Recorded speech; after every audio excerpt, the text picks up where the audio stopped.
Alright, ladies and gentlemen, we're going in. I have a new series for you that I want to call the Apocalypse series. Name tentative, but I would like to bring your attention to one of the most important dates in human history, March 21st, 2020.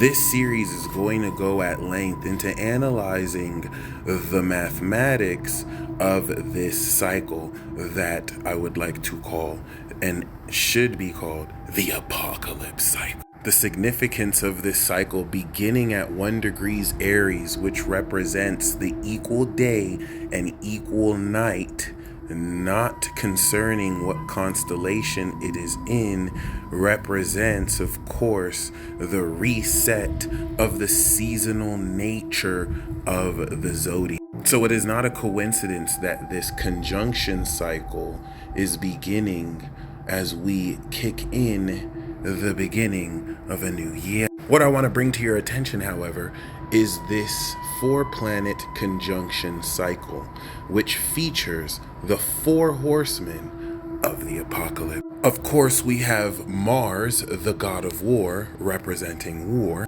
We have Saturn in its rulership sign of Capricorn, representing death as the Reaper. We have Hades representing the underworld, which the last time it was in Capricorn was when the United States signed their Declaration of Independence. And then we have Zeus, who honestly needs no introduction.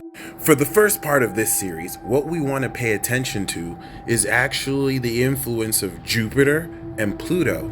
I'm going to uncover some layers that will reveal something quite shocking to you. Jupiter is in its exaltation in Cancer, the zodiac sign of Cancer. And this will suggest, with the expansion and expansive evolutionary quality and nature of Jupiter, to bring abundance. So in Capricorn, where it is in its fall, we are going to see that this can represent famine. Jupiter representing famine in a material, physical based earth sign of Capricorn would look like a hit in material resources, and this is evidenced in the S&P index, where we had the crash 2008 and again 2020. Both times Jupiter was in its fall in Capricorn. But the purpose of this video lies more with Pluto. You would think Pluto would represent death because it rules the underworld, but we're going to show you how it actually represents pestilence.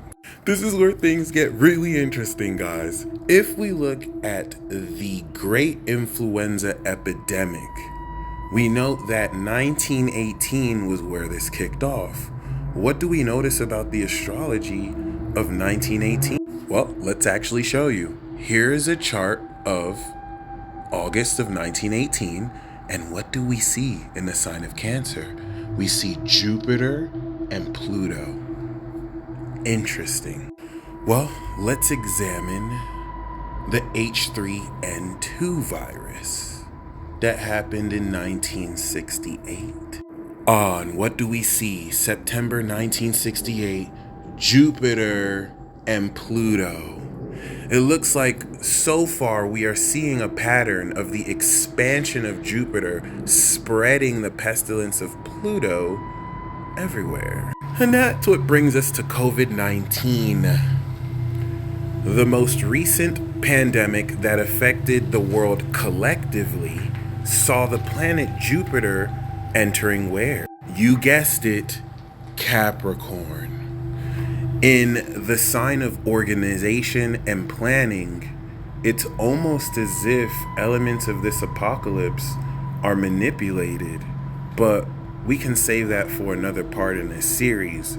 What we do want to know is how Jupiter and Pluto's conjunction have been behind 3 major pandemics, and the nature of this one is very interesting if you think about the nature that this most recent one took shape. Knowing that there's an established precedent behind these patterns, and now seeing top scientists say that this may have been leaked from a lab, might start to give you deeper insight into the nature of what's actually happening. Stay tuned for more and comment below your thoughts.